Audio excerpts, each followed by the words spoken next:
दोस्तों, दिल्ली टेस्ट का चौथा दिन पूरी तरह उतार चढ़ाव से भरा रहा। पहले 2 दिनों तक भारत का दबदबा साफ नजर आ रहा था। भारतीय बल्लेबाजों ने पहाड़ जैसा स्कोर खड़ा किया और गेंदबाजों ने वेस्टइंडीज को झुका दिया। लेकिन तीसरे दिन कहानी बदल गई। सुबह कुलदीप यादव के जादू से वेस्टइंडीज लड़खड़ाती दिखी। फिर भी शाम तक हालत पलट गए। जॉन कैम्बेल और शे होप ने ऐसी साझेदारी निभाई जिसने मैच की दिशा ही बदल दी। लेकिन इस टेस्ट का चौथा और निर्णायक दिन भारतीय टीम के नाम रहा। कैरेबियाई टीम से 2 शतक इस दिन देखने को मिले, लेकिन कुलदीप यादव ने फिर से अपनी गेंदबाजी का कमाल विश्व जगत को दिखाया। तो वही बुमराह और जडेजा जैसे अनुभवी गेंदबाजों ने भी इस चौथे दिन विरोधी टीम को डरा के रखा। अब भारतीय टीम से जीत कोई ज्यादा दूर नहीं है। जी हां, इस वीडियो में हम आपको आज के खेल का पूरा हाइलाइट्स बताएंगे, तो वीडियो को अंत तक जरूर देखें। और अगर टीम इंडिया के फैन हो तो वीडियो को एक लाइक जरूर करें। इस वीडियो का लाइक टारगेट है 400 लाइक। नमस्कार दोस्तों, दूसरे टेस्ट मुकाबले के चौथे दिन का सबसे रोमांचक खेल आज दिल्ली के अरुण जेटली क्रिकेट स्टेडियम पर खेला गया, जहां पर भारतीय टीम से मिले पहले पारी के 518 रनों के पहाड़ जैसे लक्ष्य का पीछा करते हुए बल्लेबाजी करने आई वेस्टइंडीज की टीम इस टेस्ट मुकाबले के तीसरे दिन भारतीय गेंदबाजी के सामने पूरी तरह असफल हो गई और पूरी की पूरी वेस्टइंडीज की टीम 248 रन ही अपनी पहली पारी में बना पाई, जहां पर कुलदीप यादव ने इस मुकाबले में 5 विकेट लेकर वेस्टइंडीज की बल्लेबाजी के आत्मविश्वास पर गहरी चोट कर दी। लेकिन भारतीय टीम ने इस टेस्ट मुकाबले के तीसरे दिन वेस्टइंडीज की टीम को फुल ऑन देकर फिर एक बार बल्लेबाजी के लिए बुलाया और इस तीसरे दिन वेस्टइंडीज के फिर से 2 दिग्गज ओपनर बल्लेबाज मैदान में उतरे। लेकिन इस तीसरे दिन वेस्टइंडीज के खिलाड़ी गजब की बल्लेबाजी करते दिखे। पहले 2 विकेट जल्दी खोने के बाद वेस्टइंडीज की टीम ने इस तीसरे दिन के खत्म हो जाने तक 173 रन बनाए। रन सिर्फ 2 विकेट के नुकसान पर बना लिए थे, जहां पर भारतीय टीम के पहले पारी से अभी भी वेस्टइंडीज की टीम 97 रनों से पीछे थी। जॉन कैम्बेल और शे होप की जोड़ी ने वेस्टइंडीज की टीम को अभी भी इस मुकाबले में जीवित रखा था। लेकिन आज टेस्ट मुकाबले का चौथा और सबसे महत्वपूर्ण दिन शुरू हुआ। वेस्टइंडीज के दोनों ही सेट बल्लेबाज जॉन कैम्बेल और शे होप की जोड़ी फिर एक बार इस मुकाबले के चौथे दिन मैदान में उतरी। तो वहीं भारतीय टीम की तरफ से इस चौथे दिन की शुरुआत करने रविंद्र जडेजा मैदान में आए थे। लेकिन रविंद्र जडेजा के इस ओवर में उनकी गेंदें उनका कहना मानती हुई दिख रही थीं। अब इस मैदान पर स्पिन गेंदबाजों को बहुत ही ज्यादा मदद मिलती हुई नजर आ रही थी। तो वही दूसरे छोर से रविंद्र जडेजा के साथ गेंदबाजी डाल रहे जसप्रीत बुमराह भी अपनी गेंदबाजी से लगातार वेस्टइंडीज के बल्लेबाजों को मुश्किल में डाल रहे थे। लेकिन फिर भी जॉन कैम्बेल और शे होप की यह साझेदारी भारतीय टीम के लिए अब एक बहुत ही बड़ा खतरा बन चुकी थी। देखते ही देखते इन दोनों की यह साझेदारी 150 रनों का आंकड़ा पार कर गई। भारतीय गेंदबाजी के खिलाफ वेस्टइंडीज के यह बल्लेबाज तेजी से रन नहीं बना पा रहे थे, लेकिन अपना विकेट भी आसानी से भारतीय गेंदबाजी को नहीं लेने दे रहे थे। भारतीय कप्तान शुभमन गिल और भारतीय टीम का हर एक गेंदबाज दबाव में नजर आने लगा था। भारतीय टीम के पहली पारी का लक्ष्य अब वेस्टइंडीज के यह दोनों ही बल्लेबाज धीरे धीरे कम करते जा रहे थे। लेकिन अब सभी की नजरें लाजवाब बल्लेबाजी कर रहे जॉन कैम्बेल के ऊपर थीं और फिर पारी के 58वें ओवर में गेंदबाजी पर आए रविंद्र जडेजा के खिलाफ इस ओवर की 5वीं गेंद पर एक धमाकेदार छक्का लगाते हुए जॉन कैम्बेल ने अपना इस मुकाबले का एक ऐतिहासिक शतक पूरा कर लिया। जॉन कैम्बेल की इस लाजवाब पारी ने भारतीय गेंदबाजी के तक होश उड़ा दिए थे। तो वही शतक पूरा करने के बाद जॉन कैम्बेल और भी ज्यादा तेजी से रन बनाने लगे थे। गेंदबाजी पर आए मोहम्मद सिराज के खिलाफ एक जबरदस्त चौका जॉन कैम्बेल के बल्ले से देखने को मिला था। कोशिश तो हर एक भारतीय गेंदबाज कर रहा था, लेकिन उसमें भारतीय खिलाड़ियों को सफलता नहीं मिल रही थी।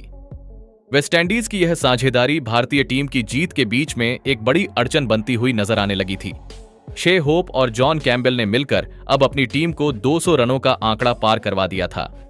दोनों की यह साझेदारी 177 रनों की हो चुकी थी। लेकिन तभी गेंदबाजी पर लगाए गए रविंद्र जडेजा ने पारी की 64वें ओवर में शतक लगाकर बल्लेबाजी कर रहे जॉन कैम्बेल को एलबीडब्ल्यू आउट कर दिया। जॉन कैम्बेल 199 गेंदों में 115 रनों की एक लाजवाब पारी खेलकर आउट हो गए थे। रविंद्र जडेजा ने वेस्टइंडीज की एक बहुत ही बड़ी विकेट भारतीय टीम को दिलाई थी। बहुत समय बाद भारतीय टीम को इस मुकाबले में वापसी करने का मौका मिला था, लेकिन अब मैदान पर वेस्टइंडीज के कप्तान रोस्टन चेज आए थे। लेकिन रोस्टन चेज ने आते ही विस्फोटक अंदाज में बल्लेबाजी करना शुरू कर दिया और गेंदबाजी के लिए आए वॉशिंगटन सुंदर के खिलाफ एक धमाकेदार छक्का रोस्टन चेज के बल्ले से देखने को मिला। अब फिर एक बार रोस्टन चेज और सेट हो चुके शे होप के बीच एक और साझेदारी वेस्टइंडीज की टीम के लिए बननी शुरू हो चुकी थी। वेस्टइंडीज की बल्लेबाजी आसानी से हार नहीं मान रही थी और भारतीय गेंदबाजी को कड़ी टक्कर दे रही थी। भारतीय गेंदबाजी वेस्टइंडीज के लगातार विकेट नहीं ले पा रही थी। कप्तान रोस्टन चेज भी अब मैदान में पूरी तरह सेट हो चुके थे और शे होप के साथ अपनी साझेदारी को लगातार बड़ा बनाते जा रहे थे। भारतीय गेंदबाजी अब इस मुकाबले में बहुत ही ज्यादा दबाव में थी।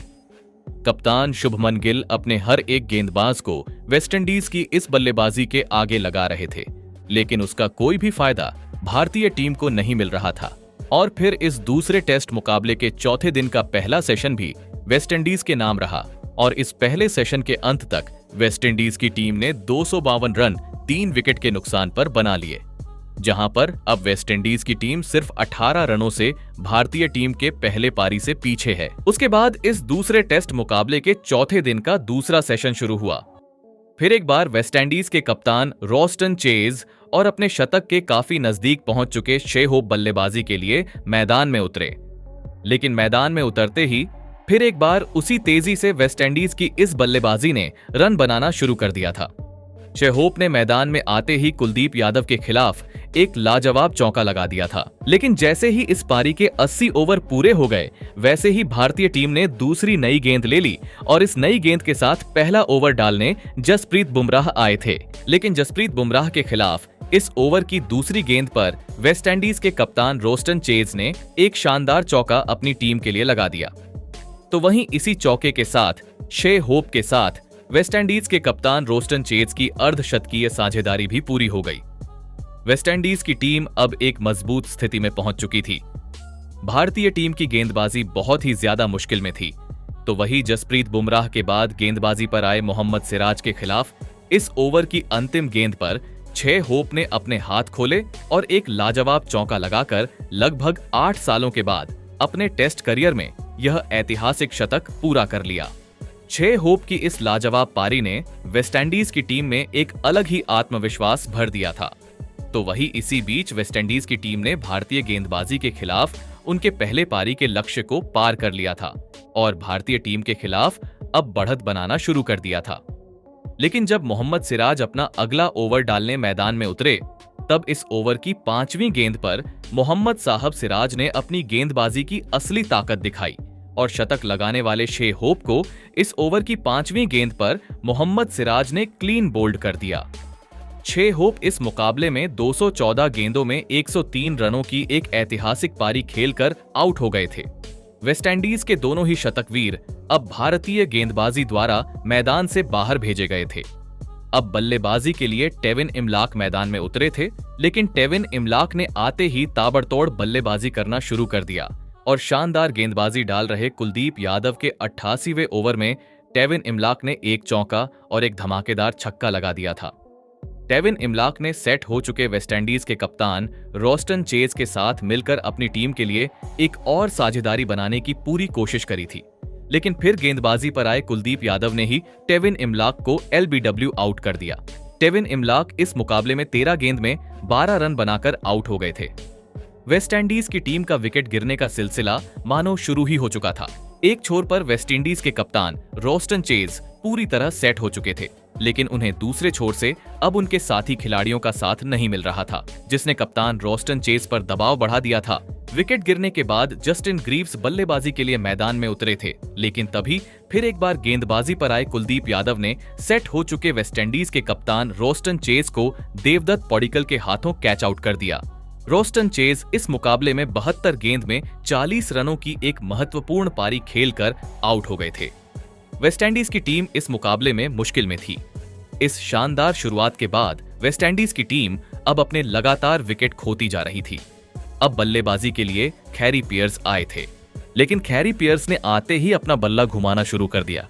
लेकिन सटीक गेंदबाजी डाल रहे कुलदीप यादव के सामने खैरी पियर्स एक बड़ा शॉट खेलने के चक्कर में नीतीश कुमार रेड्डी के हाथों कैच आउट हो गए। खैरी पियर्स इस मुकाबले में अपना खाता भी नहीं खोल पाए थे। कुलदीप यादव ने अपनी लाजवाब गेंदबाजी से फिर से वेस्टइंडीज की टीम को पूरी तरह बैकफुट पर धकेल दिया था। मैदान पर अब जोमेल वारिकन आए थे, लेकिन अब दूसरे छोर से जसप्रीत बुमराह गेंदबाजी के लिए आए थे और जसप्रीत बुमराह ने आते ही नए बल्लेबाज जोमेल वारिकन को एक लाजवाब गेंद पर क्लीन बोल्ड कर दिया। जोमेल वारिकन इस मुकाबले में 6 गेंद में 3 रन बनाकर आउट हो गए थे।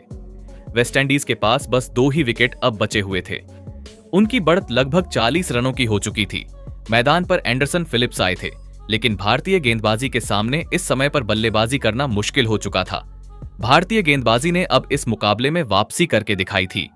तो वही फिर एक बार अपना अगला ओवर डालने आए जसप्रीत बुमराह ने नए बल्लेबाज एंडरसन फिलिप्स को ध्रुव जुरैल के हाथों कैच आउट कर दिया।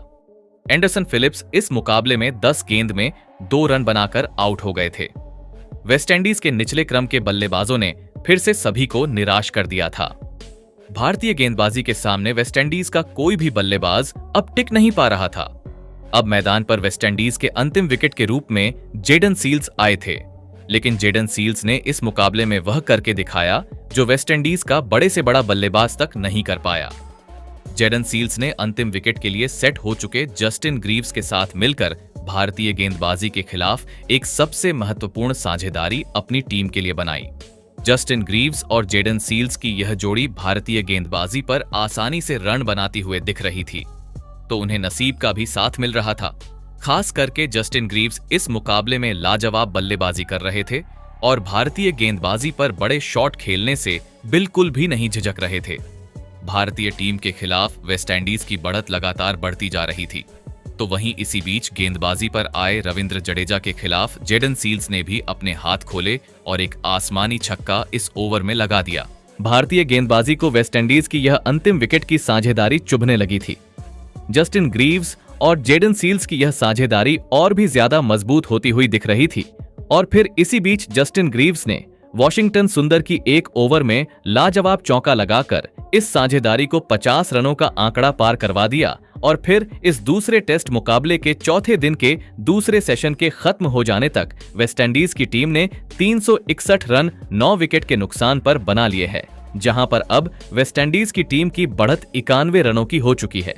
लेकिन अब उसके बाद इस चौथे टेस्ट मुकाबले के दूसरे दिन का अंतिम यानी तीसरा सेशन शुरू हुआ। जेडन सील्स और जस्टिन ग्रीव्स की जोड़ी फिर एक बार भारतीय गेंदबाजी का सामना करने मैदान में उतरी, लेकिन इस सेशन की शुरुआत में भी वेस्टइंडीज के यह दोनों ही बल्लेबाज पूरे आत्मविश्वास के साथ भारतीय गेंदबाजी का सामना कर रहे थे और अपनी साझेदारी को और भी ज्यादा मजबूत बनाते जा रहे थे। देखते ही देखते वेस्टइंडीज की यह बढ़त 100 रनों की हो चुकी थी। भारतीय टीम को यह वेस्टइंडीज का अंतिम विकेट लेने में बहुत सारी मेहनत करनी पड़ रही थी। वेस्टइंडीज के यह दोनों ही बल्लेबाज मैदान में बेहतरीन और जबरदस्त बल्लेबाजी कर रहे थे, जिस वजह से अब कप्तान शुभमन गिल को फिर एक बार जसप्रीत बुमराह को गेंद थमानी पड़ी। लेकिन जसप्रीत बुमराह के इस ओवर में लाजवाब बल्लेबाजी कर रहे जस्टिन ग्रीव्स ने अपना इस मुकाबले का एक शानदार अर्धशतक पूरा कर लिया। जस्टिन ग्रीव्स की यह अर्धशतकीय पारी वेस्टइंडीज की टीम के लिए किसी शतक से कम नहीं थी।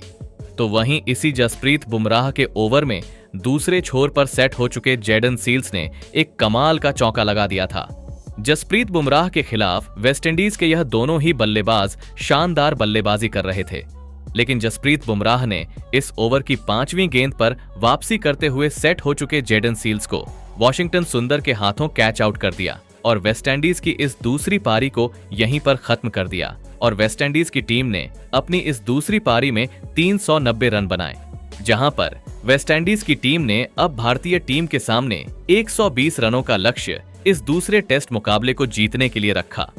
उसके बाद वेस्टइंडीज से मिले 121 रनों के लक्ष्य का पीछा करने भारतीय टीम के 2 दिग्गज ओपनर बल्लेबाज अपनी दूसरी पारी में बल्लेबाजी के लिए मैदान में उतरे। यशस्वी जायसवाल और केएल राहुल के कंधों पर इस महामुकाबले में अपनी टीम को एक विस्फोटक ओपनिंग शुरुआत दिलाने की बहुत ही बड़ी जिम्मेदारी थी। भारतीय बल्लेबाजी इस दूसरे टेस्ट को इस चौथे दिन के अंतिम सेशन में ही खत्म करने की पूरी कोशिश इस मुकाबले में करने वाली थी और ऐसा ही इस पारी के पहले ओवर में साफ देखने को मिला। गेंदबाजी पर आए जेडन सील्स के खिलाफ इस पारी के पहले ओवर में यशस्वी जायसवाल ने 2 शानदार चौके लगाकर इस पारी में अपना खाता खोला था। लेकिन उसके अगले ओवर में गेंदबाजी पर आए जोमेल वारिकन के खिलाफ भी बड़ा शॉट खेलने गए यशस्वी जायसवाल एंडरसन फिलिप्स के हाथों कैच आउट हो गए। यशस्वी जायसवाल इस मुकाबले में 7 गेंद में बस 8 रन बनाकर आउट हो गए थे। यशस्वी जायसवाल के पारी के दूसरे ही ओवर में आउट हो जाने के बाद अब बल्लेबाजी के लिए साई सुदर्शन को मैदान में भेजा गया था। अब इसका तीसरा ओवर डालने फिर एक बार जेडन सील्स आए थे, लेकिन जेडन सील्स के खिलाफ केएल राहुल के बल्ले से एक शानदार चौका देखने को मिला था। लेकिन यशस्वी जायसवाल के विकेट की वजह से केएल राहुल और साई सुदर्शन ने संभाल के बल्लेबाजी करने का फैसला ले लिया था। लेकिन फिर भी बीच बीच में मौके मिलने के बाद दोनों भी अपने हाथ खोलने से बिल्कुल भी नहीं चूक रहे थे। गेंदबाजी पर आए विकेट लेने वाले जोमेल वारिकन के एक ओवर में पहली ही गेंद पर साई सुदर्शन ने एक ताबड़तोड़ चौका जोमेल वारिकन के खिलाफ लगा दिया था। अब साई सुदर्शन और केएल राहुल दोनों ही मैदान में सेट हो चुके थे और अपनी टीम के लिए एक महत्वपूर्ण साझेदारी बनाते जा रहे थे। केएल राहुल और साई सुदर्शन को आउट करने में वेस्टइंडीज का हर एक गेंदबाज असफल हो चुका था। यह साझेदारी लगातार अपनी टीम के लिए रन बनाती जा रही थी। गेंदबाजी पर आए वेस्टइंडीज के कप्तान रॉस्टन चेज के एक ओवर में तो साई सुदर्शन के बल्ले से 2 शानदार चौके देखने को मिले थे, तो वहीं उसके अगले ओवर में केएल राहुल के बल्ले से गजब का चौका भारतीय टीम को मिला। तो वहीं इसी चौके के साथ केएल राहुल और साई सुदर्शन की इस मुकाबले की एक जबरदस्त अर्धशतकीय साझेदारी भी पूरी हो गई और फिर इस चौथे दिन के अंत तक भारतीय टीम ने 63 रन 1 विकेट के नुकसान पर बना दिए हैं, जहां पर भारतीय टीम को अभी भी जीत के लिए 58 रनों की जरूरत है। भारतीय टीम की जीत अब इस मुकाबले में पक्की हो चुकी है। भारतीय टीम की गेंदबाजी और फिर बल्लेबाजी ने इस मुकाबले में शानदार प्रदर्शन करके वेस्टइंडीज की टीम को इस मुकाबले में वापसी करने का कोई भी मौका नहीं दिया है। लेकिन दोस्तों, इस चौथे दिन भारतीय टीम के फिर एक बार हीरो साबित हुए कुलदीप यादव, जिन्होंने अपनी गेंदबाजी से वेस्टइंडीज के बल्लेबाजी को भारतीय गेंदबाजी के खिलाफ ज्यादा कोई रन बनाने नहीं दिए और इसी के चलते अब भारतीय टीम जीत के काफी नजदीक पहुंच चुकी है। कुलदीप यादव ने अब तक इस टेस्ट मुकाबले में 8 विकेट लिए हैं। पहले पारी में 5 और दूसरे पारी में वेस्टइंडीज के 3 विकेट कुलदीप यादव ने हासिल कर लिए हैं। तो दोस्तों, आप कुलदीप यादव की इस अद्भुत गेंदबाजी के लिए उन्हें 10 में से कितने अंक देना चाहेंगे? आप अपनी राय नीचे कमेंट में देना बिल्कुल भी ना भूलें। धन्यवाद।